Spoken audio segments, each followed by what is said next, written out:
Hello, hello! Good morning ulit sa aking mga kasisi at aking mga kamare, mga kamamshi. Ito nga pala si Miss Yeng Concepcion, ang inyong bagong ka-YouTuber. Papasilip ko naman sa inyo ngayon ang aking munting sala at hapagkainan.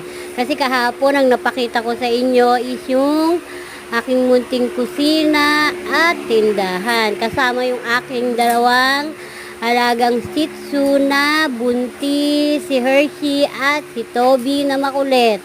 Ayan, kung mapapansin ninyo, kulay red ang tema ng aking kurtina kasabay ng aking sapin sa upuan.